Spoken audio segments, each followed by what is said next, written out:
On February 28, 2026, the world woke up to news that completely shook the Middle East.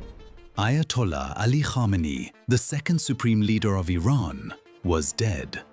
He was killed in a massive wave of Israeli missile strikes that targeted top officials right in the heart of Tehran. But the crazy part isn't just that it happened, it's how it happened. How did the US and Israel manage to slip past some of the most heavily guarded defenses on the planet to reach Iran's most powerful man? To understand this, you have to know that an operation like this doesn't just happen overnight. It took months of a hidden, behind-the-scenes shadow war led by the CIA and Israeli special forces. We're talking spy satellites, intercepted encrypted messages, and high-level informants buried deep inside the Iranian regime. Piece by piece, they mapped out Khamenei's entire life.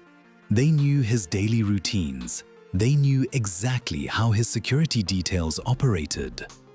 The real breakthrough happened at exactly 8 o'clock in the morning. The CIA caught wind of a massive meeting of top Iranian officials in a secure facility in central Tehran, and they immediately tipped off Israel. And here's where it gets wild. Israeli operatives had reportedly hacked into Tehran's traffic cameras years ago, so they were literally watching these targets move through the city in real time. There was one specific camera angle that was an absolute goldmine.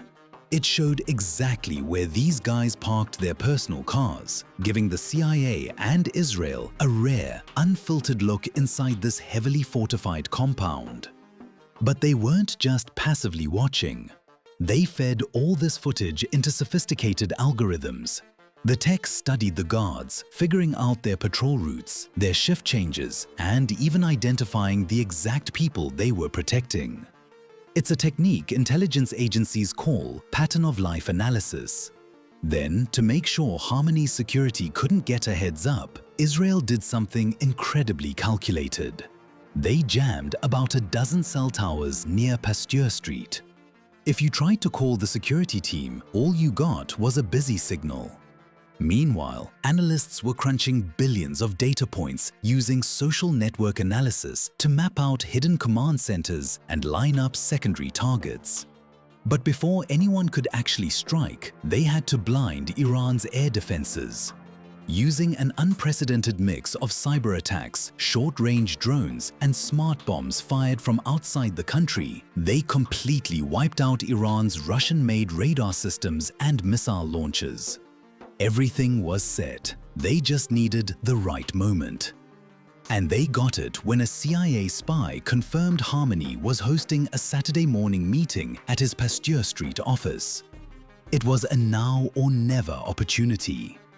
On Friday evening, at exactly 38 minutes past the hour Eastern Time, President Trump gave the final order from Air Force One while flying to Texas. The mission was called Operation Epic Wrath. First, US forces unleashed devastating cyber attacks to completely shut down Iranian airspace. With the skies cleared, a massive strike force moved in.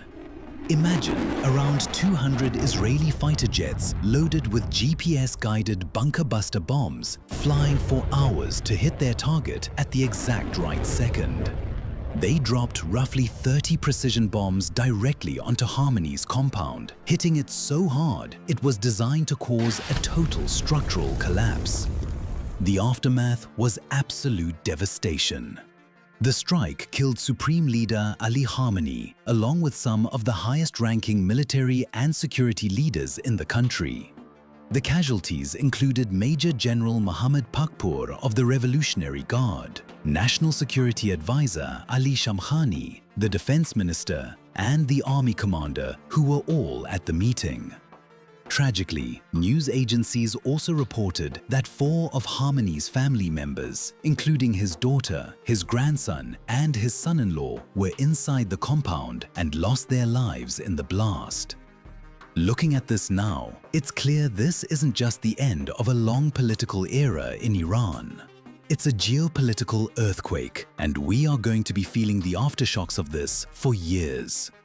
The biggest question on everyone's mind right now is, what happens next? What is the new Middle East going to look like?